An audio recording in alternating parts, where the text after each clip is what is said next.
Assalamualaikum, Pak Irham. Ya, benar.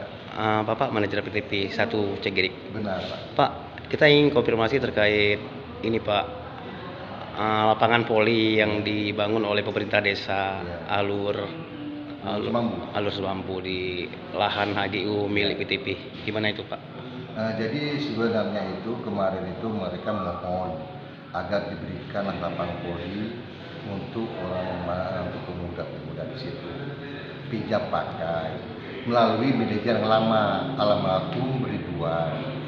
Tetapi setelah kami ada program replanting atau penanaman bibit baru, jadi kami surati Geci Alur Semampu untuk dibongkar lapangan voli tersebut karena kami itu HGU perusahaan dan akan ditanam.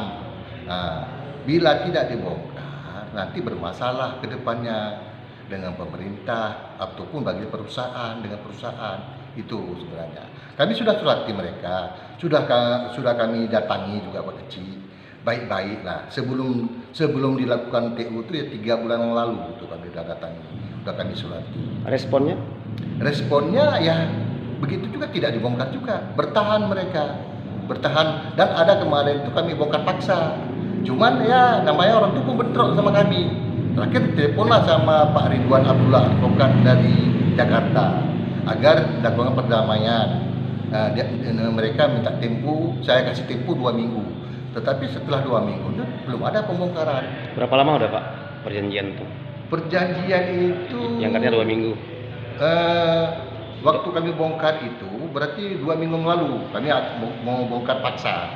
Cuman terjadi bentrok antara pihak perusahaan dengan masyarakat di situ. Gitu, Pak. Baik, ini ke Pak Edi ya? Iya. Pak Edi sebagai pegiat sosial lembaga sosial masyarakat ya dari LKPK ya, Pak. Iya, betul. Lembaga Komunitas Pengawal Korupsi. Seperti apa Bapak melihat kasus ini?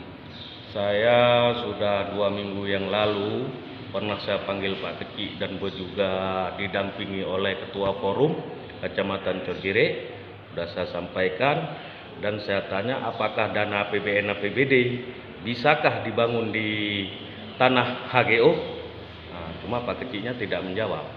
Tapi saya sebagai Ketua Komunitas Pengawas Korupsi Aceh Utara merasa itu merugikan dana negara. Karena dibangun. Pernah dilakukan mediasi nggak? Ada sekali.